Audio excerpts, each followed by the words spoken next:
বাংলাদেশের বাইরে পৃথিবীর বিভিন্ন প্রান্তে যেখান থেকে চ্যানেলে দেখছেন আপনাদের সকলকে সাদর আমন্ত্রণ তৃতীয় মাত্রা দেখবার জন্য।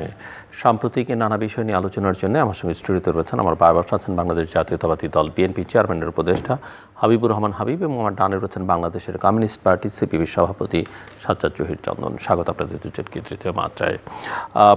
নতুন সরকারের মন্ত্রিসভার বৈঠক গতকাল প্রথমবারের মতো অনুষ্ঠিত হলো। প্রথম বৈঠকটি কিছু দিক নির্দেশনা প্রধানমন্ত্রী দিয়েছেন, মন্ত্রী পরিষদের সদস্যবৃন্দ এবং উপদেষ্টারাও সেই মিটিংয়ে ছিলেন। কিছু অগ্রাধিকার তারা নির্ধারণ করেছেন, মন্ত্রীদেরকে তাদের প্ল্যান দেবার জন্য বলেছেন। সো আমি একটু আপনাদের দুজনের কাছ থেকে শুনতে চাই যাত্রাটা কেমন হলো। পেছনে হয়তো আমরা আলোচনায় যাব, কিন্তু শুরুটা এখান থেকে করতে চাই। আপনাকে ধন্যবাদ। চ্যানেল তৃতীয়মাত্রা সময় দর্শক শ্রোতা যারা দেখছেন তাদেরকে সশ্রদ্ধ সালাম, বিদ্যুৎ আলোচক সাজ্জাদ চন্দ্রকে শুভেচ্ছা। আমি সর্বপ্রথম দুঃখ ভারাক্রান্ত হৃদয়ে স্মরণ করতে চাচ্ছি বাংলাদেশের সাবেক তিনবারের প্রধানমন্ত্রী দেশনেত্রী বেগম খালেদা জিয়াকে। তাকে হারানোর পর আমি এই প্রথম আসলাম। একটা নির্বাচন হয়ে গেল, উনি দেখে যেতে পারলেন না, এটা সবচেয়ে বড় কষ্ট। আমি ষড়যন্ত্রের কাছে হেরে গিয়েছি, আমার এই কষ্ট হচ্ছে ওই কষ্টটা সবচেয়ে বেশি। তবে কালকে আমি ছিলাম শপথ গ্রহণ অনুষ্ঠানে, ছিলাম মন্ত্রীদের শপথ গ্রহণ অনুষ্ঠানে ছিলাম। একেবারে সাদামাটা একটা অনুষ্ঠান হয়েছে সেখানে। এটা একটা আমার কাছে ভালো লেগেছে যে একে বিরাট আয়োজন করে এটা আসলে বেলুন টেলুন উড়াটুড়ে এমন কিছু না, একদম খুব সাদামাটা। এবং তো আগেই আরেকটা সিদ্ধান্ত নিয়েছে যে বিএনপির কোনো এমপি তারা কোনো ট্যাক্সবিহীন কোনো গাড়ি পাবেন না বা নেবেন না, এবং কোনো প্লটও নেবেন না। যেখানে বাড়ানো হয় বা সুবিধাটা দেওয়া হয়, একবার অধিকবার এমপি হলেও তারা পায়, এখন সিদ্ধান্ত দেওয়া হয়েছে। এটা একটা ভালো দিক। সব কিছু মিলিয়ে যেটা ভালোর কথা বলবো যে বারবার কিন্তু আপনার এই অনুষ্ঠানে কিন্তু আমি বললাম নির্বাচন তো হবেই, ঘোষণা দিতে যে হবে না, পেঁয়াজ ছাড়া হবে না, সংস্কার ছাড়া হবে না, এটা ছাড়া হবে না। আমি বলতাম নির্বাচন কমিশন নির্বাচন ঘোষণা করে দিলেই নির্বাচনটা হবে, কারণ অতীতে আমরা ওই উদাহরণগুলো দিয়েছি আপনার কাছে বারবার।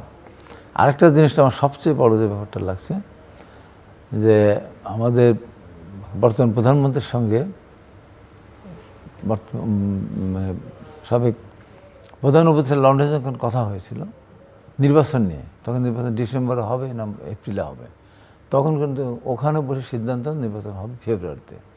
প্রথম কথা হলো 12 তারিখে, তারপর কথা আসলো 10 তারিখে। কিন্তু ঘুরে কিন্তু 12 তারিখে যে প্রথম কথাটা হয়েছিল, 12 তারিখটা সেটা সঠিক ছিল, কারণ 12 তারিখ ছিল বৃহস্পতিবার। নির্বাচনগুলি আমাদের বৃহস্পতিবার হয়, শুক্র শনি দিন ছুটি থাকে। এই সব কিছু মিলে নির্বাচন হবেই না, হতে দেবই না, সেই জায়গাতে একটা দেশের নির্বাচন হয়েছে। এবং বিগত আপনার ইন্টারিম গভর্নমেন্টকে ধন্যবাদ জানাতে চাই। একটা কথা বলতাম, তত কাজই করেন না কেন, আমার প্রথম কাজ হলো আপনার একটা নির্বাচন, সুষ্ঠু নির্বাচন দিয়ে দেওয়া। যে প্রধানমন্ত্রী বলেছিলেন ইতিহাসে সেরা নির্বাচন হবে। ইতিহাসে সেরা নির্বাচনই হয়েছে। চাঁদে যেমন কলঙ্ক থাকে, এখানে টুকিটাকি কলঙ্ক আছে, এটা অস্বীকার করা যাবে না, কিন্তু সেরা নির্বাচন এটাই হয়েছে। এই নির্বাচনে একজন প্রার্থী কিন্তু আহত হয়নি, যেটা আমরা 14 সালে 50 জন প্রার্থী আহত হয়েছিলাম। আমাদের 18 জন প্রার্থী গ্রেপ্তার করা হয়েছিল, ক্ষতবিক্ষত হয়েছিল শত মানুষ, গ্রেপ্তার হয়েছিল হাজার হাজার মানুষ। এই নির্বাচনে কোনো দলের কোনো প্রার্থী আহত হন নাই, কর্মীরা আহত হন নাই। দু একটা চিরাঙে একটা ঘটনা ঘটেছিল শিবির, তাছাড়া গ্রেপ্তারও হয় নাই। এবং ভোটের সেন্টারে গিয়ে কারচুপি কিছু করেছে, জামাত কিছু জায়গায় করেছে, সিল মেরেছে। আমার ওখানে যেমন সরিবাড়ির জায়গায় 4টা সিল মারার পর ধরা পড়ছে সকালবেলা, পরে সেনাবাহিনী তাকে পিঠে ধরে রেখেছিল এবং পরেই করেছে। এরকম তারা ভোটের ভিতরে কারচুপি করেছে। সেটা সার্বিক নির্বাচনকে আমি প্রশ্নবিদ্ধ করতে চাচ্ছি না। সার্বিক নির্বাচন ভালো হয়েছে।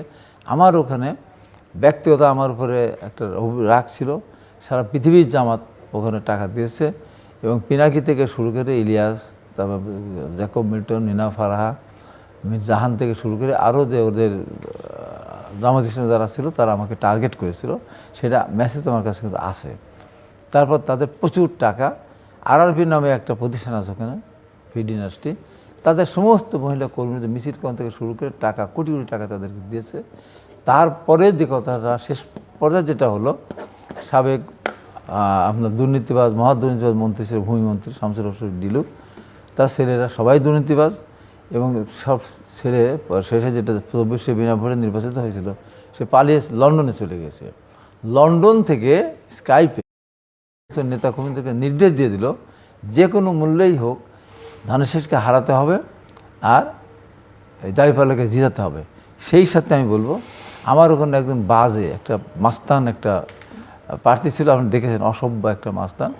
সে 10টা খুনের আসামি, নিজের আপন ভাই ইমিডিয়েট ছোট ভাই রাজু তার নাম, নিজের মায়ের সামনে গুলি করে হত্যা করেছে। এইভাবে 10টা খুন করেছে, সবগুলি বিএনপি ঘরানার, একটা শুধু আমাদের একটাই ছিল। এইরকম একটা লোক সেখানে স্বতন্ত্র দাঁড়ালো। এর আগে আরও 4টা নির্বাচন সে বিরোধিতা করেছে, এইটা দিয়ে 4টা নির্বাচন সরাসরি বিরোধিতা করলো। এর আগে আমাদের চেয়ারম্যান সাহেব 2004 সালের সমাজের পৌরসভা নির্বাচন হয়েছিল, সামনাসামনি বলে দিয়েছিল তুমি নির্বাচনটা করো না, মুখলিসুর বাবলু করবে, তাও কথা শুনে নাই। এবারও এই যে 4টা নির্বাচন করলো, কোনো নির্বাচন যেতে নাই, একটা কেন্দ্র সে যেতে নেই। মানে এমনই মাস্তান, একটা কেন্দ্র যেতে নেই, তার নিজের সেন্টার সেকেন্ড হয়েছে। আটঘরিয়া পুরা উপজেলা আর ঈশ্বরদী উপজেলা পৌর দুটা মিলে আটঘরে একটাতে সেকেন্ড হয়েছে, ওখানে আমি ফার্স্ট হয়েছি, এখানে তার এখন একটা সেকেন্ড হয়েছে। তো সেই মাস্তান ভোট পেয়েছে 27,000। এখানে আওয়ামী লীগের সাবেক মেয়র ওখানকার মিন্টু, ওকে ভোট দেয়, ওকে ভোট দেয়, সে আর ভোট দিয়ে ওইটুকু হয়েছে। আর সবচেয়ে গাদ্দারি যে পেমেন্টটি করেছে, যেটা বলবো যে নিজে কারচুপির বাইরে যেটা হয়েছে, সেটা সিরাজুল ইসলাম সর্দার নামে একজন এমপি আছেন, সেন্ট্রাল কমিটির সদস্য, উনি নির্বাচনে দাঁড়িয়েছিলেন স্বতন্ত্র, সেটা প্রত্যাহার করে নিয়ে ওই মাস্তানের পক্ষে সমর্থন দিল, তার সব লোক দিয়ে দিল। দিয়ে সে আবার দেখলো ধানের শীষ জিতেই যাচ্ছে, তখন তারও কিছু তো ভোট আসেই, এমপি কিছু ভোট তো আসে, সেও তখন ধানের শীষের পক্ষে স্ট্যান্ড নিল। তো সে ধানের শীষের পক্ষে স্ট্যান্ড নিয়েও এত কিছু করতে পারতো না যদি কিনা কারচুপিটা না করতো, এবং আওয়ামী লীগ সরাসরি যদি ওই সাবেক ধানের শীষের পক্ষে স্ট্যান্ড নিল না, না দাঁড়িপাল্লার পক্ষে, দাঁড়িপাল্লা পক্ষে স্ট্যান্ড, মানে আমার ওখানে যে আপনার কমিটি, আমি বোঝা গেছে আমরা অনাকাঙ্ক্ষিত ঘটনা এবং এটা হওয়া উচিত ছিল না। মিস্টার সাজ্জাদ চত্বর, আমি যেখান থেকে শুরু করেছিলাম যে মন্ত্রিসভার প্রথম বৈঠক হলো, নতুন সরকার যাত্রা শুরু করলো, এবং তাদের কাছ থেকে প্রথম বৈঠকের পরে কি ধরনের বার্তা যেটা সেটা আপনি কিভাবে দেখেন, এবং একই সঙ্গে মন্ত্রিসভাও কেমন হলো সেটা একটু আপনার কাছ থেকে বুঝতে চাই। ধন্যবাদ সঞ্চালক জিল্লুর রহমান, আমার আলোচক হাবিবুর রহমান হাবিব ভাই, সেই সাথে যারা দেখছেন তাদের সবাইকে শুভেচ্ছা অভিনন্দন জানাই। প্রথমত হলো নির্বাচন শান্তিপূর্ণ একটা নির্বাচন হয়েছে।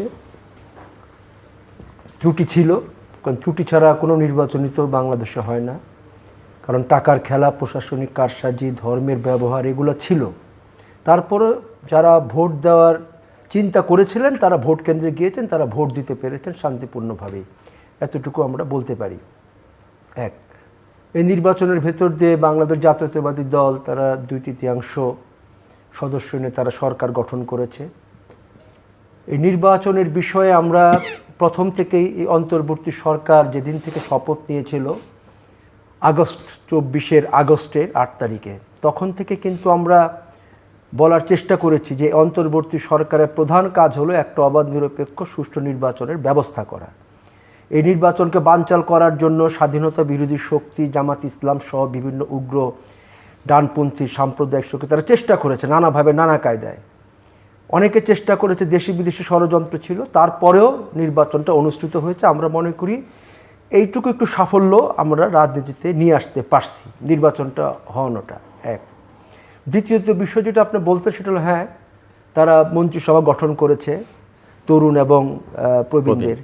এই ক্ষেত্রে দু একজন সম্পর্কে বিতর্ক আছে, বিশেষত পররাষ্ট্রমন্ত্রী যাকে করা হয়েছে খলিলুর রহমান সাহেব, উনার বিরুদ্ধে বহু ধরনের অভিযোগ আছে আগেই। উনি কোনো বিদেশি শক্তির পৃষ্ঠপোষকতা এখানে আছেন কিনা বা এখানে এসছেন কিনা, কারো ফোন বলতে পারছি, সেই প্রশ্ন হচ্ছে। কারণ যিনি আমাদের দেশের স্বার্থ বিরোধী যতগুলো চুক্তি হয়েছে এই সময়কালে অন্তর্বর্তী সরকারের আমলে, সেই চুক্তিগুলোতে তার ভূমিকা ছিল সবচেয়ে বেশি, বিশেষত আমাদের বন্দর করিডোর এই বিষয়গুলো আছে। তবে এই জায়গাটাতে আমরা সমালোচনা তীব্রভাবে আমরা করছি। দু একজন বাদ দিলে মন্ত্রিসভাটা মোটামুটি তরুণ এবং প্রবীণের সমন্বয় করা হয়েছে, এবং আমরা আশা করি নিশ্চয়ই তারা তাদের দায়িত্ব সেটা তারা ভালোভাবে পালন করবে। দেখা যাক সরকার তার নতুন আজকে মন্ত্রিসভার সভা করেছে, সেখানে তারা যে বিষয়গুলো সামনে নিয়ে এসছে, প্রধানত আইন শৃঙ্খলার যে বিষয়টা, এটাকে সামনে নিয়ে আসেন আইন শৃঙ্খলাটা এখন খুবই গুরুত্বপূর্ণ। কারণ আপনারা জানেন গত ইন্টারিম গভর্নমেন্টের আমলে মব সন্ত্রাস এবং জ্বালাও পোড়াও এবং কথা বলতে না দেওয়া যে বিষয়গুলো হয়েছিল, আমরা চাই সেগুলোর থেকে আমাদের দেশ, রাষ্ট্র, জাতিটা বেরোয় আসুক। এই বিষয়ে আইন শৃঙ্খলা পরিস্থিতিটা খুবই জরুরি এবং এই পরিস্থিতির দ্রুত উন্নয়ন ঘটনাটাই আমরা মনে করি এই সরকারের এই মুহূর্তের প্রধান কাজ এটা হওয়া উচিত। তারপরে তাদের তারা যে কমিটমেন্ট করেছে দেশের সামনে ইশতেহারে যা বলে, সেটা আমরা দেখি তারা কি করে। সার্বিকভাবে যেটা বলা যায় যে নির্বাচনটা হয়েছে, একটা নির্বাচিত সরকার এসেছে, এই সরকার যে বিশাল কিছু করে ফেলবে সেটা আমরা মনে করি না। তারপরেও বলতে চাই যে অন্তত স্বাধীনতা বিরোধী সাম্প্রদায়িক উগ্র ডানপন্থী শক্তির যে আস্ফালন, সেখান থেকে কিছুটা হলেও আমাদের দেশ জাতিটা রক্ষা পেয়েছে, এটুক আমি বলতে পারি আর কি। না, মন্ত্রিসভার ব্যাপারটা উনি যেটা বললেন সে ব্যাপারে মানুষের ভিতরে নানান গল্প হচ্ছে, আলোচনা সমালোচনা হচ্ছে, আরও দু একটা মন্ত্রণালয় সম্বন্ধে হচ্ছে। আমার কথা হলো যে সেটা কোন পরিপ্রেক্ষিতে করেছেন সেটা আমাদের প্রাইম মিনিস্টার বলতে পারবেন। তো সমালোচনা থাকতেই পারে, একটা মন্ত্রিসভা 2-4 জনের মানুষের বিরুদ্ধে সমালোচনা থাকতেই পারে। তো একটা জিনিস আমি বলবো যে সমালোচনায় থাক, যেটুকুই থাক না কেন, আরও যারা আছেন সবাই দুর্নীতির উপর মুক্ত থাকেন। চেয়ারম্যান সাহেব এই জিনিসটা কিন্তু কোনোভাবেই টলারেট করবেন না। দুর্নীতি হলো আমাদের বাংলাদেশের সবচেয়ে বড় সমস্যা। সেই দুর্নীতি মুক্ত রাখতে গেলে ওনার নজরদারিতে অবশ্যই সবাই থাকবেন, অত থাকলে পারে এখানে দুর্নীতি করার সুযোগ থাকবে না। আর কাজকর্ম করার ক্ষেত্রে সবাই তার অভিজ্ঞতা নিয়েই তো আর মন্ত্রী হয় না। তো এখানে অনেকগুলো নতুন মুখ আছে। এই নতুন মুখের ভিতরে অনেকে আছে যেগুলি তারা মাঠে ছিল, মাঠের বিভিন্ন আন্দোলন সংগ্রাম ছিল, এটা তাদের একটা বড় পরিচয়। তো এই সব মিলিয়ে আপনার মন্ত্রিসভার ভিতরে সবাই একেবারে ডক্টরেট হতে হবে এমন না। যেমন একদিন এসএসসি পাস আছে ইয়াসিন, কিন্তু সে একটা বিরাট একটা সফল একটা ব্যবসায়ী। তো এটা যদি কেউ মনে করে যে এরকম একটা লোককে বানালো, তা না, কিন্তু ব্যবসার দিকে সফল হয়েছে আছে। এরকম লেখাপড়া জানা, কম জানা, বেশি জানা নিয়ে আমাদের আলোচনা আমি করতে চাই না। আমার আলোচনাটা বেশি হচ্ছে সৎ থাকতে হবে। অনেক 10 জন উপদেষ্টাও নিয়েছেন, 10 জন উপদেষ্টাও নিয়েছে। সৎ থাকতে হবে, সততার মধ্য দিয়ে যদি দেশটা পরিচালনা করে তাহলে সামনের দিকে এগিয়ে যাবে, দেশটাকে এগিয়ে নিয়ে যাওয়া দরকার। আর দেশটাকে স্টেবল রাখা দরকার। সেই জন্য আজকে যারা বিরোধী দল তাদেরও উচিত হবে সহযোগিতা করা। যেমন বর্তমান প্রধানমন্ত্রী বিগত সরকারের ব্যাপারে বলেছিলেন যে কোনো মূল্যে ইন্টারিম গভর্নমেন্টকে সফল করতে হবে। ইন্টারিম গভর্নমেন্টের সফলতার মধ্যে দিয়ে বাংলাদেশের গণতন্ত্র ফিরে আসবে। ব্যর্থ হলে বাংলাদেশ গণতন্ত্র চিরদিনের জন্য তিরোহিত হয়ে যাবে। ঠিক আজকেও আমি বলবো যেভাবেই হোক এই সরকারকে সফল করতে হবে। যারা বিরোধী দল তাদেরও, হ্যাঁ, তাদের সাথে সব ব্যাপার মিলবে না, সব ব্যাপার তাদের মনোনীত হবে না। দিন শেষে ভাবতে হবে, দিন শেষে বলতেই হবে যে না, আমরা এই সরকারকে 5 বছর টিকিয়ে রাখতে চাই। কারণ এই যে বিগত যে সরকার ছিল, ডক্টর ইউনূস স্যার অনেক নামি দামি মানুষ ছিলেন, কিন্তু কোনো নির্বাচনে আসেনি। যে কোনো হতে এই যে একসাথে চলে গেল। এই কারণে এখন এই জন্য আমাদেরকে প্রমাণ করতে হবে যে আমরা দেশের ভিতরে হরতাল, বিশৃঙ্খলা এখনই সরকারকে টেনে নামাতে হবে। এটা নাহলে এটা হবে না, এটা নাহলে এটা হবে না। এই জিনিসগুলো থেকে আমাদের বিরত থাকতে হবে। নির্বাচনের সঙ্গে, জাতীয় সংসদ নির্বাচনের সঙ্গে একই সঙ্গে গণভোট হয়েছে, আপনারা জানেন, এবং গণভোটের ফলাফলটাও মোটামুটি সবারই জানা। এবং গণভোট বাতিল চেয়ে হাইকোর্ট একটা রিট হয়েছে। একই সঙ্গে আমরা দেখলাম গতকালকে জুলাই চার্টারের বাতিল চেয়েও একটা হাইকোর্ট রিট হয়েছে। এবং সবচেয়ে বড় কথা হচ্ছে যে সংবিধান সংস্কার পরিষদ করবার কথা ধারণা দেওয়া হচ্ছিল বিগত সরকারের পক্ষ থেকে, এবং এই সংস্কারের দায়িত্বে যারা ছিলেন তারা দিয়েছিলেন। সংবিধান সংস্কার পরিষদের শপথটা বিএনপি নেয়নি, কোনো স্বতন্ত্র সংসদ সদস্য নেননি, কিন্তু জামাত এবং এনসিপি শপথ নিয়েছে। তো এই জায়গায় আপনার এই সংবিধান সংস্কার, জুলাই চার্টারের ভবিষ্যৎ আসলে কি দেখেন? প্রথমত হলো, আমরা কিন্তু শুরু থেকে বলেছি যে গণভোট অপ্রয়োজনীয়। আমাদের সংবিধানের কোথাও গণভোটের কোনো বিধান নাই। একটা ধারায় আছে আমাদের সংবিধানে, সেটা হলো এই নির্বাচিত জাতীয় সংসদে যদি গুরুত্বপূর্ণ বিষয়ে মতভেদ দেখা দেয়, 2/3 সদস্য যদি মনে করে গণভোট হওয়া প্রয়োজন তখন গণভোট হতে পারে। কিন্তু আমরা বারবার বলা সত্ত্বেও আমরা দেখেছি অন্তর্বর্তী সরকার সংস্কারের নামে গণভোটটা দেশের মানুষের সামনে নিয়ে আসছে। জুলাই সনদের বিষয়টা আনতে আমরা সেখানে পরিষ্কারভাবে বলেছিলাম যে সংস্কার কমিশনে যে আলোচনাগুলো হয়েছিল 30টা রাজনৈতিক দল যে বিষয়গুলোতে আমরা ঐক্যমত পোষণ করেছি সেই বিষয়গুলো নিয়ে একটা সনদ তৈরি করা হোক এবং সেই সনদ নেক্সট পার্লামেন্টে জাতীয় সংসদে সেই সনদ বাস্তবায়নের উদ্যোগ গ্রহণ করা হোক। সংসদের বাইরে কোনো সংস্কার আমাদের কাছে গ্রহণযোগ্য না এবং যার কারণে আমরা জুলাই সনদ আমরা সিপিবি সহ বামপন্থী দলগুলো স্বাক্ষর আমরা করি নাই। এবং এই যে সংবিধান পরিষদ এই রাইটটা কে দিছে? আপনার হানা ভোটের কথা বলছেন, হানা ভোট নিয়ে তো কারচুপি হয়েছে। আমি খোলামেলা বলতে চাই এখানে হানা ভোটে কারচুপি হয়েছে। কীরকম কারচুপি হয়েছে? আপনি ধরেন ব্যালট পেপার যেভাবে তৈরি করা হয়েছিল, আমাদের গ্রামের মানুষ এত তো বুঝেই না এটা ঘটনাটা কি। আগে টিক চিহ্ন মেরে আপনার ক্রস চিহ্ন মেরে আপনি দিয়ে রাখছেন, এখন মানুষ এটা বোঝে নাই। এবং এটা তো আপনার পুলিং অফিসার, প্রিজাইডিং অফিসার যারা ছিলেন আর কি সরকারি মাধ্যমে, তারা তো সে কাজগুলো করেছে এবং সরকারের পক্ষ থেকেও তো দীর্ঘদিন প্রচুর কোটি কোটি টাকা ব্যয় করে এটার পক্ষে হানা ভোটের পক্ষে প্রচার করা হয়েছে। সরকার করতে পারে কোনটা? যে আপনারা যদি গণভোট সে উনি দেন, বলতে পারেন যে গণভোটে আপনারা অংশগ্রহণ করেন, এই আহ্বান সরকার পক্ষ থেকে করতে পারে। কিন্তু হানা ভোটের ক্যাম্পেইন সরকার করতে পারে না। শেষ দিকে এসে দেখলাম নির্বাচন কমিশন সেটা বন্ধ করলো, কিন্তু কাজ শেষ হয়ে যাওয়ার পরে। এই কারণে এই বিষয়গুলো হয়েছে।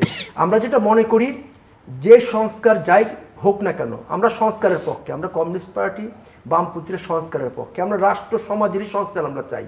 কিন্তু এই সংস্কারটা হতে হবে নির্বাচিত পার্লামেন্টের মাধ্যমে। একটা সংসদে আলোচনা হবে, সংসদ সদস্যরা সংখ্যাগরিষ্ঠদের সিদ্ধান্ত নেবেন, তার ভিত্তিতে সংস্কার হবে। সংবিধানের বাইরে গিয়ে আপনি একটা সংবিধান পরিষদ একটা বানিয়ে ফেলবেন, সেটা জনগণের কাছে গ্রহণযোগ্য হবে না। আমরা যেদিন শপথ গ্রহণ হয়েছে তার আগের দিনই আমরা বিবৃতি দিচ্ছি পত্রিকায়, আমরা অনুরোধ করেছিলাম জাতীয় সংসদ সদস্যদের কাছে যে আপনারা এই সংবিধান পরিষদের যে শপথ সেখানে আপনারা অংশগ্রহণ করবেন না। আমরা এই কারণে বিএনপিকে ধন্যবাদ জানাই, তাদের সংসদ সদস্যরা তারা এখানে তারা শপথ গ্রহণ করেন নাই, তাদেরকে আমরা ধন্যবাদ জানাই। আমরা আশা রাখবো যে আমাদের তর্ক বিতর্ক যাই কিছু হোক সংসদের মধ্যে হোক, সংসদের ভেতরে বাইরে রাজনীতি তো অব্যাহত থাকবে, রাজপথের সংগ্রাম তো আমাদের চলবে, সেখানে তো আমরা পিছপা হব না। তবে এই সংসদীয় গণতন্ত্রের যে ধারাটা সেটা চলুক, সেটা শুরু হোক। কতটুকু ভালো হবে খারাপ হবে সেটা সময় বলে দেবে। কিন্তু যদি আপনি ওই দৃষ্টিভঙ্গি বা অতীত এবং ভবিষ্যৎ বর্তমান নিয়ে পর্যালোচনা করেন তাহলে খুব ভালো একটা হবে তাও না। কিন্তু তারপরও আমরা চাই যে একটা সংসদীয় গণতান্ত্রিক যে পদ্ধতি দেশে চালু হচ্ছে বা চালু হয়েছে সেটার ধারাটা অব্যাহত থাকুক। আবার যেন আমরা কোনো ফ্যাসিবাদী শাসনের খপ্পরে দেশ না পড়ে, সেটাই আমাদের বিবেচনা করতে হবে।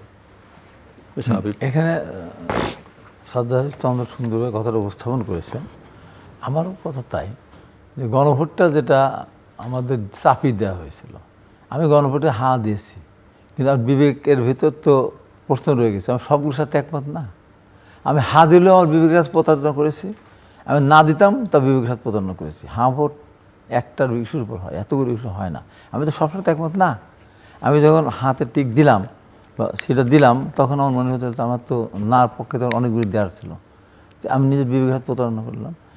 আর যেটা বলছে একই সাথে দুইটা শপথ নেওয়া, যেটা বিরোধী অন্য দলগুলি নিয়েছে, সেটা আমরা মনে করছি সাংবিধানিক আমাদের বর্তমান সংবিধান বিদ্যমান। এই সংবিধানের অধীনেই কিন্তু আন্দোলনের পর সরকার গঠিত হয়েছে এবং এই সংবিধানের আওতায় কিন্তু রাষ্ট্রপতি শপথ বাক্য পরিচালনা করেছেন। এই সংবিধান বিদ্যমান থাকা অবস্থা দুইটা শপথ তো একসাথে হতে পারে না। যেটা নিয়ে কালকে আমি টকশোতে প্রশ্ন করেছিলাম আমাকে, আমি বলছিলাম দুইটা একসাথে হতে পারে না, সংবিধান সম্মতভাবেই আছে। আর এটা হলো যে সংখ্যাগরিষ্ঠতার, আমরা তো নির্বাচনের সময় আমাদের ইশতেহারে কিন্তু পরিষ্কারভাবে বলা ছিল, আমরা কিন্তু কতগুলি নোট অফ ডিসেন্ট দিয়ে রেখেছিলাম যে জনগণের কাছে আমরা বলবো, জনগণ যদি মনে করে আমাদের কথা শুনে আমাদের কাছে ভোট দিবেন তাহলে দিবেন, যদি মনে করে যে আমরা এই ব্যাপারে আমরা একমত না তাহলে জনগণ না দিলে না দিবেন। কিন্তু জনগণ তো আমরা যেটা চেয়েছি, আমার 31 দফার ভিত্তিতেই কিন্তু আমাদের ভোটের প্রচারটা ছিল, জনগণ কিন্তু আমাদের সেইভাবেই ভোট দিয়েছেন। এখন আমরা সংখ্যাগরিষ্ঠতা পেয়েছি, আমাদের মূল কাজটা কোনটা হবে? মূল কাজটা হবে সুশাসন আনয়ন করা, দুর্নীতিমুক্ত একটা দেশ গঠন করা। আর যেগুলি আমাদের সংবিধান যেগুলি আপনার বিচার, যে জুলাই আন্দোলনের সময় যারা শহীদ হয়েছে সেগুলির বিচার, এবং আরও কিছু কিছু সংস্কার যেগুলি আছে এগুলো বিদ্যমান, এগুলো চলবে। কিন্তু হঠাৎ করেই কালকে দেখলাম যে অন্যরা বলা শুরু করেছে যে ওই ব্যাপারটা তারা শপথ না নিয়ে প্রথমেই উল্টো পথে যাত্রা শুরু করেছেন, যেটা তারা না বুঝে কথাটা অনেকে বলছেন, কথা কিন্তু ঠিক না। আমার এখন দরকার দেশটাকে সামনে এগিয়ে নিয়ে যাওয়া। সেই জন্য বলবো যে তারেক রহমান একটা বলতে হয় যে এই পৃথিবীতে এই একটা ব্যতিক্রম ধর্মী একজন প্রধানমন্ত্রী, যে এই পৃথিবীতে একমাত্র প্রথম, আমি আপনাদের এখানে বলি, সৌভাগ্যবান সন্তান। তার বাবা দেশের শুধু রাষ্ট্রপতি না, সেনাপ্রধান ছিলেন, বহুদিন অন্তর্প্রবর্তক ছিলেন, মহান স্বাধীনতার ঘোষণা দিয়েছিলেন, যুদ্ধ করেছেন, সেক্টর কমান্ডার হয়েছেন, বীরত্তম ক্ষেপাদ্রী স্টেজ কমান্ডার ছিলেন, মা 3 বারের প্রধানমন্ত্রী। এই পৃথিবীতে কিন্তু রাষ্ট্রপতির সন্তান, প্রধানমন্ত্রীর সন্তান পরে হয়েছে স্বাধীনতা যুদ্ধের ওই যেমন বিলাল ভুট্টো, এখন তো প্রধানমন্ত্রী হননি, হলে তখন বলা যাবে যে বাবা প্রেসিডেন্ট ছিলেন, মা প্রধানমন্ত্রী ছিলেন। এই পৃথিবীতে এই প্রথম কিন্তু তারেক রহমানে, যে বাবা দেশের রাষ্ট্রপতি, মা প্রধানমন্ত্রী, তার সন্তান প্রধানমন্ত্রী, এই পৃথিবীতে কিন্তু প্রথম এটা। এবং তারপর সৌভাগ্যবান বলে আমি বলেছিলাম এই কারণে, যেদিক দিয়ে বিয়ে করেছে সেদিক থেকে অত্যন্ত বর্ণাঢ্য একটা তাদের পারিবারিক ঐতিহ্য, তাদের শ্বশুরের পরিবার যেটা, নানার পরিবারটাও সেরকম, আর দাদার বাবার পরিচয় সেরকম। আমি আর একজনকে বলেছিলাম কথায় কথায়, উনি বাইরে ছিলেন, এখন দেখেন এই পৃথিবীতে তখন 13 সালে প্রথম ওনাকে যখন তৎকালীন প্রধানমন্ত্রী আপনার কুলাঙ্গার বলেছিলেন, তখন আমি সারা খুঁজে খুঁজে বের করে তার একদম তার বাবার পরিবার, তার নানার পরিবার, তার শ্বশুরের পরিবার, তার শাশুড়ি সমস্ত বের করে আমি এটিএন নিউজে আমি বক্তব্য দেওয়ার পরে ওনার সাথে আমার কথা হচ্ছে, আপনি এতটুকু জানলেন কী করে? আমি যে কুলাঙ্গারের উত্তর দিতে গিয়ে আমার এতগুলো জানতে হয়েছে বলে আমি বলেছিলাম এই হলো তারেক রহমান। তাই আমি বলেছিলাম একদিন ওনাকে যে এই দেশটাকে এমন জায়গায় আপনি নেবেন যে আপনাদের সবচেয়ে সৌভাগ্যবান সন্তান পৃথিবীর, সেইটা যেন প্রমাণ হয়, মানুষ মনে করে যে না যথোপযুক্ত সন্তান যথোপযুক্ত কাজটাই করেছেন, ওই কাজটা উনি করতে পারবেন বলে আমার বিশ্বাস। বিশ্বাস চন্দন, আপনি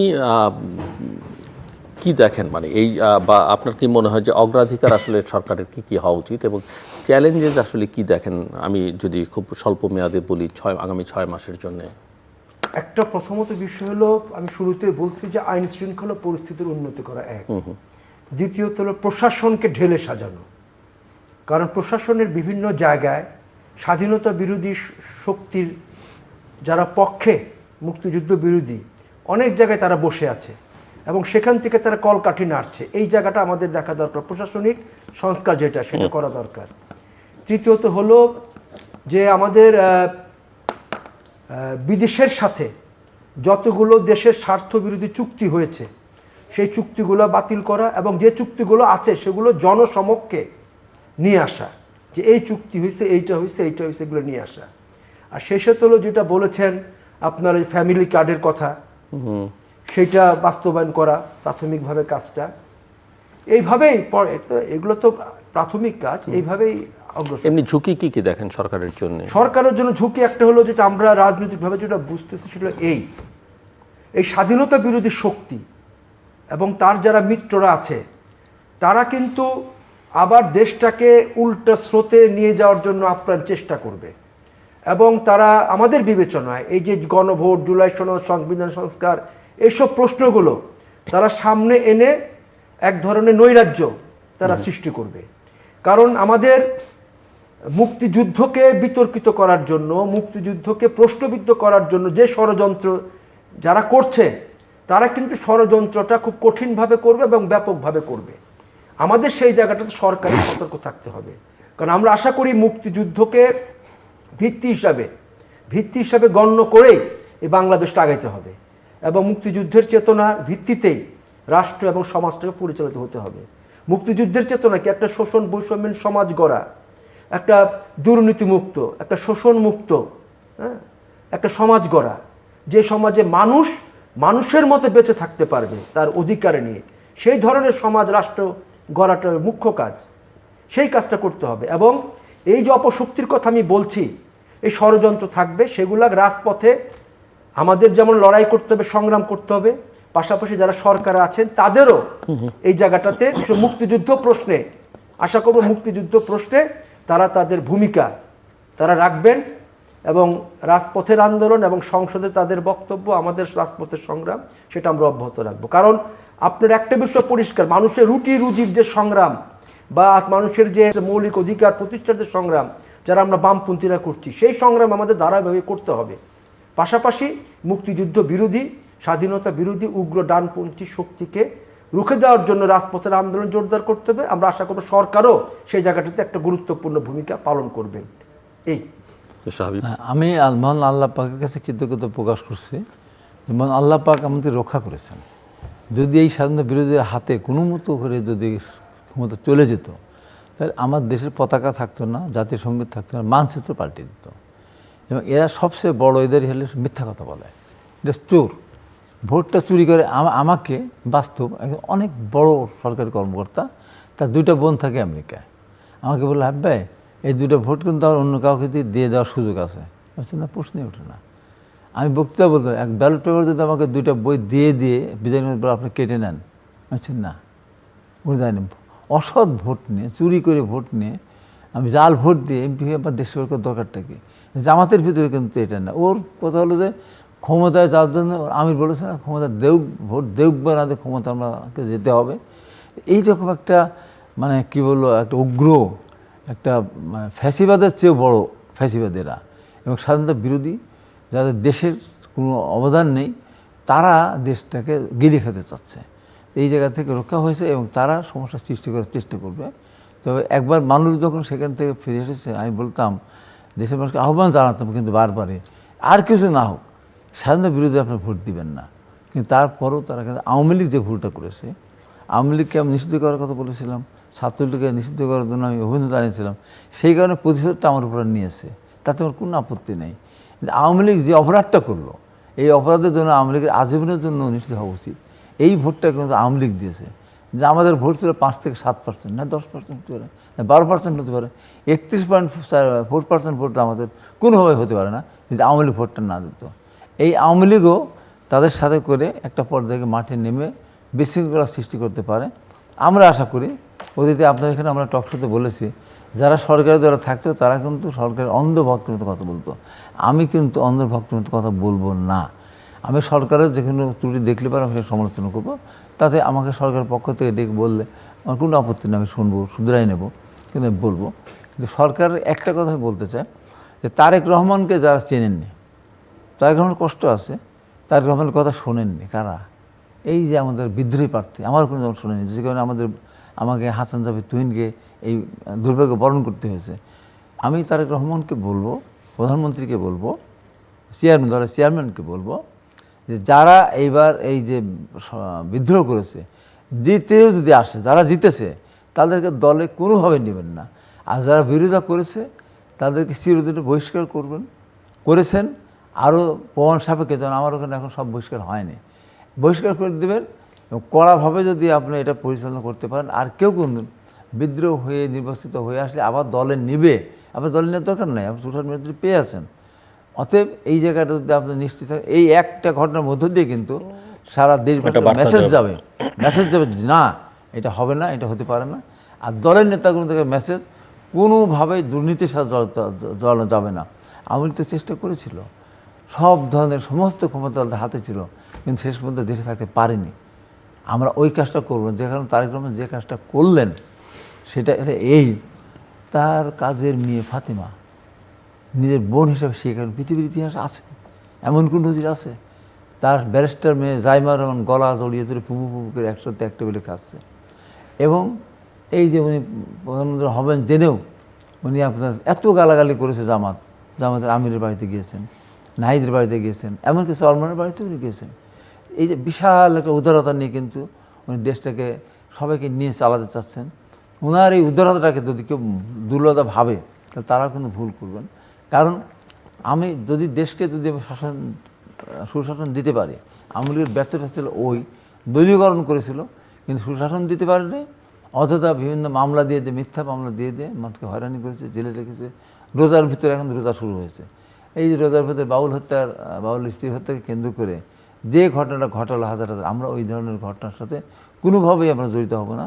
এবং তারেক রহমান সেটা কোনোভাবেই অ্যালাউ করবেন না। যে কারণে আমি মনে করি যে স্বাধীনতা বিরোধীরা এখন থেকেই এই সমস্ত ব্যাপার নিয়ে যদি মাঠে নেমে আপনারা যদি কোনো বিশৃঙ্খলা সৃষ্টি করতে চায়, তাহলে তাদেরকে মনে রাখতে হবে যে আপনারা বিশৃঙ্খলা সৃষ্টি করে কী করতে চাচ্ছেন, আবার আরেকটা নির্বাচন নিয়ে আসবেন, আরেকটা আন্দোলন করবেন।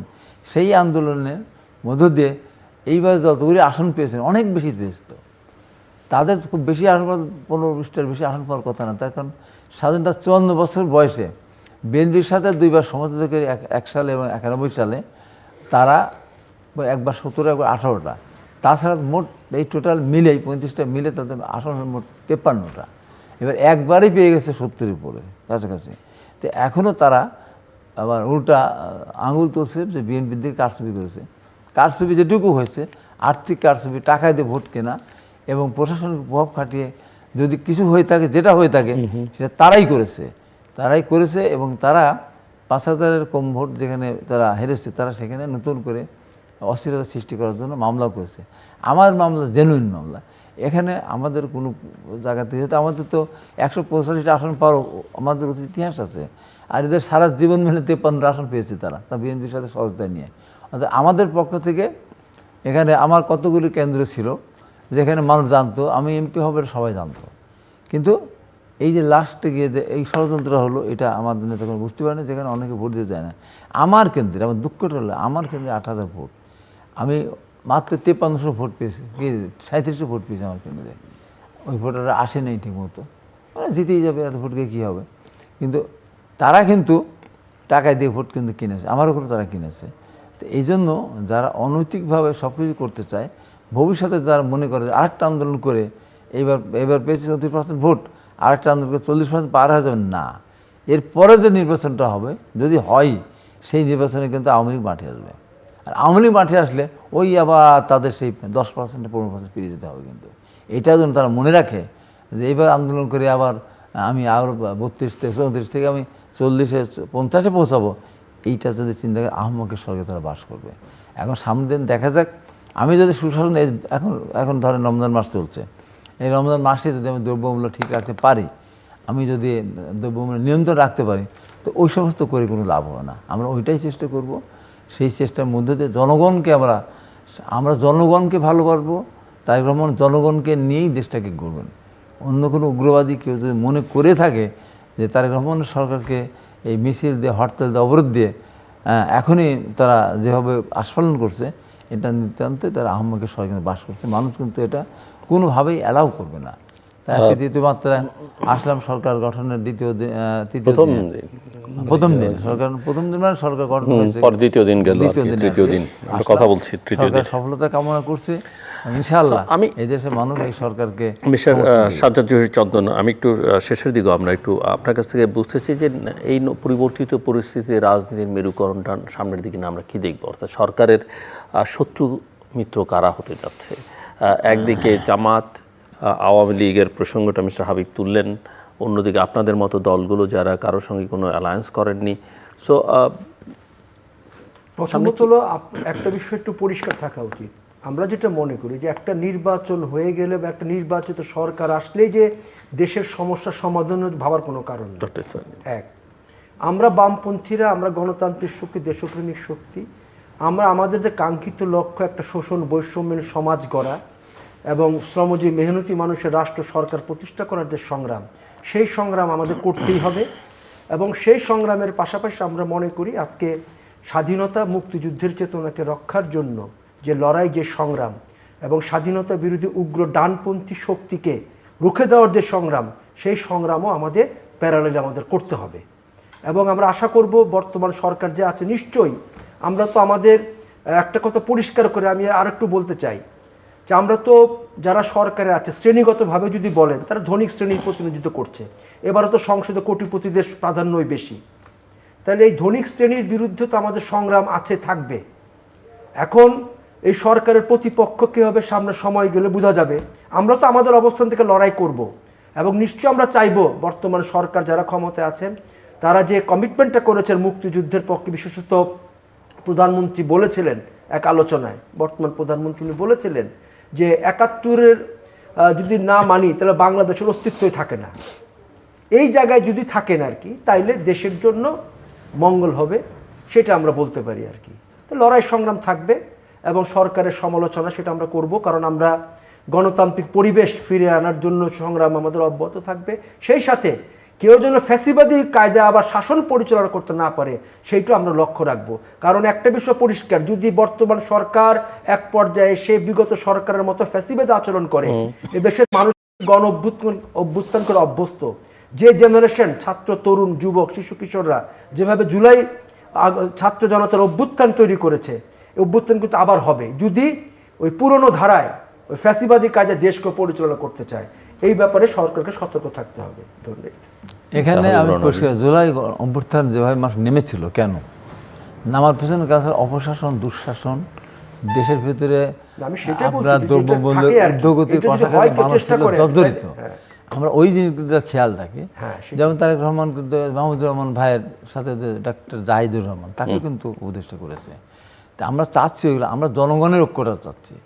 ফ্যাসিবাদের কাছে বা ফ্যাসিস্ট আচরণ যারা করবে, বিশেষ করে যারা ধর্মান্ধ এবং যারা স্বাধীনতা বিরোধী, তাদের সাথে আমরা তাদের কাছে আমরা মাথা নত করবো না। ন্যায়সঙ্গত কথা বললে আমরা শুনবো, অন্যায় করলে আমরা সেটা শুনবো না। আমরা জনগণের পাশে রেখে, জনগণই আমাদের ভিত্তি। তারেক রহমানকে চিন্তা করেন, পৃথিবীর ইতিহাসে এটার আরেকটা নজির, যে যিনি 70.5 বছর দেশের বাইরে ছিলেন, সেখান থেকে দলটাকে ধরে রেখেছিলেন। এর ভিতরে অনেক ঘটনা ঘটেছে, অনেক বড় নেতারা চলেও গিয়েছিল, মাঝখানে চলে গিয়েছেও, তারপরেও কিন্তু উনি ধরে রেখেছিলেন। এবং এই এসে 1.5 মাসের মাথায় উনি দেশটাকে কিন্তু একটা জায়গায় নিয়ে এসেছেন এবং দেশের প্রধানমন্ত্রী শপথ নিয়েছেন। এটা পৃথিবীর ইতিহাসে বিরল ঘটনা। অভ্যুত্থান করে হয়তো ফিরতে পারে, যেমন আয়াতুল্লাহ খামেনি ফিরেছিলেন, উনি গিয়ে সরাসরি রাষ্ট্রীয় ক্ষমতায়। কিন্তু তারেক রহমান তা করেন না, উনি এসে কিন্তু উনি নির্বাচনের মাধ্যমে কিন্তু রাষ্ট্রীয় ক্ষমতায় গিয়েছেন। অতএব যদি কেউ মনে করেন যে তারেক রহমানকে অন্য কিছু ভেবে, আমি তারেক রহমানকে বেশি প্রশংসা করতেছি না, বাস্তবতার আলোকে আমি বলছি, ওনার যে এখন পর্যন্ত উনি যেভাবে চিন্তা করেন যে পৃথিবীর ইতিহাসের সবচেয়ে বড় জানাজায় দাঁড়িয়ে 58 সেকেন্ড বক্তব্য রেখেছেন, চোখ থেকে এক ফোঁটা পানি বের হয়নি। অথচ সেই তারেক রহমান গুম খুনের যারা পরিবার, তারা যখন তাদের দুঃখের কথা বর্ণনা করেছেন, ওই তারেক রহমান কিন্তু বারবার চোখের পানি মুছেছেন। অর্থাৎ এই তারেক রহমান দেশটাকে সামনের দিকে এগিয়ে নিয়ে যাওয়ার জন্য তার দলের ভিতরেও যদি কেউ অন্যায় করে, কোনো দুর্নীতি করে, কোনো মাস্তানি করে, 1 সেকেন্ডও তার লাগবে না তার বিরুদ্ধে ব্যবস্থা গ্রহণ করতে। এই নীতিতে তারেক রহমান থাকবেন ইনশাল্লাহ। এবং ওই যে তার ভিতরে যে একটা ইয়ে আছে, যে আমি এই পৃথিবীর সবচেয়ে সৌভাগ্যবান সন্তান, আমি বাবা প্রেসিডেন্ট, মা প্রধানমন্ত্রী ছিলেন, আমাকে দেশটাকে একটাবার নিতে হবে। এই দেশটাকে কতগুলো, উনি ফ্যামিলি কার্ডের কথা বলেছেন, উনি আপনার হেলথ কার্ডের কথা বলেছেন, উনি কৃষি কার্ডের কথা বলেছেন, এবার টাকা পাবে কোথায়? আরে টাকা পাবে, দুর্নীতি আমি বন্ধ করতে পারি। তো 12,500 কোটি টাকা, 50 লক্ষ ফ্যামিলি কার্ড, 12,500 কোটি টাকা লাগবে মাত্র। তারপর উনি এই যে আপনার খেলাধুলার সাবজেক্ট না, পড়াশোনার ভিতরে সাবজেক্ট নিয়ে আসছেন। এই খেলে আজকে রোনালদোরা, আজকে মেসিরা কোটি কোটি টাকা কামাই আনতেছে না। আমাদের এখান থেকেই তো আমাদের সেরে, তার ফ্রিল্যান্সিংয়ের মাধ্যমে আমাদের বহু জায়গায় আইটি সেক্টরে আমাদের যদি আমরা সেইভাবে ইত্যাদি করতে, বিদেশে আমরা দক্ষ শ্রমিক পাঠাবো। এটা যদি করি তো আমার ফ্যামিলি কার্ড, আমার এই যে হেলথ কার্ড, কৃষি কার্ড কোনো সমস্যা হবে না। আমরা এখন একটা শ্রমিক বেতনটা বাইরে গেলে 15-20 হাজার টাকা, আমরা ট্রেনিং দিয়ে পাঠাবো যে সে 50,000 টাকা বেতন পায়। তারপর আমার রেমিটেন্স এখানে আসবে। এইভাবে দেশটা এগিয়ে নিয়ে যাওয়ার ওনার ভিতরে অনেক পরিকল্পনা আছে, ওনাকে হয়তো ভাবেন অন্যরকম।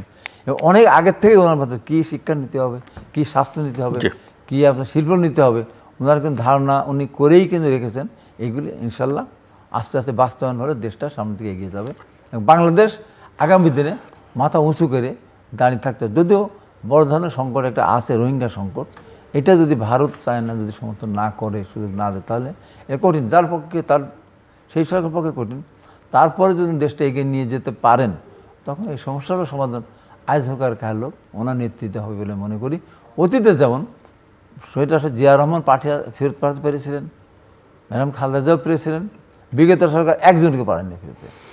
তারেক রহমান ইনশাআল্লাহ পারবে বলে আমি আশা করি। দর্শক অনুষ্ঠানের শেষ প্রান্তে আমরা সামাজিক যোগাযোগ মাধ্যম ফেসবুক, এক্স এবং ইউটিউবে 3য় মাত্রা লাইভ স্ট্রিম হচ্ছে, আপনারা দেখতে পারেন। টেলিভিশনের পর্দায় দেখতে না পারলে যে কোনো সময় যে কোনো স্থান থেকে ইউটিউবে 3য় মাত্রা চ্যানেলটি সাবস্ক্রাইব করে এই পর্ব বা পুরোনো পর্বগুলো আপনারা দেখতে পারেন। মিস্টার সাজ্জাদ জহির চন্দন এবং মিস্টার হাবিবুর রহমান হাবিব, অসংখ্য ধন্যবাদ এই আলোচনা অংশ নেওয়ার জন্যে। দর্শক, নতুন সরকার তার প্রথম মন্ত্রিসভার বৈঠক আজ গতকালকে করলো এবং তারপরে প্রধানমন্ত্রী সচিবদের সঙ্গে বৈঠকে বসছিলেন এবং সেখানে যে নির্দেশনা দেওয়া হয়েছে যে তারা মেধার ভিত্তিতেই সব কিছু বিচার করবেন, কার কি অ্যাফিলিয়েশন আছে সেটা বিবেচনার মধ্যে নেবেন না। এবং আমরাও আশা করব যে কোনো পলিটিসাইজেশনও প্রশাসনে, আইনশৃঙ্খলা রক্ষাকারী বাহিনী সহ বিভিন্ন প্রতিষ্ঠানে হবে না, যেগুলো জনগণের সঙ্গে সরাসরি সম্পর্কিত। নতুন সরকার একটা অভ্যুত্থান এবং তারপরে একটা নির্বাচনের মধ্য দিয়ে এসছে, নিশ্চয়ই তাদের সময় দরকার। একদম প্রথম দিনই তাদের কাছ থেকে সব কিছু তারা করে ফেলবেন এমনটা আশা করা যায় না। তাদেরকে সময়ও দিতে হবে, কিন্তু একই সঙ্গে তাদের মাথায় রাখতে হবে যে তাদেরকেও ডেলিভার করতে হবে এবং প্রথম থেকেই তাদের যে অঙ্গীকারগুলো আছে সেই অঙ্গীকারগুলো বাস্তবায়নের দিকে মনোযোগ দিতে হবে। কিছু কিছু প্রাতিষ্ঠানিক সংস্কারের বিষয় আছে যেগুলো তাদের অঙ্গীকার ছিল, যেগুলো জুলাই চার্টারে ছিল, সেগুলোর দিকেও তাদের আসলে মনোযোগ দিতে হবে। না হলে নানা রকমের যে চ্যালেঞ্জ, বাধা বা প্রতিপক্ষ বা শত্রুতা যাই বলি না কেন, সেই শক্তিগুলো কিন্তু খুব দ্রুতই আবার সরব এবং সক্রিয় হবার চেষ্টা করবে। আমাদের সঙ্গে থাকবার জন্য অসংখ্য ধন্যবাদ, আপনাদের সবার জন্য শুভকামনা।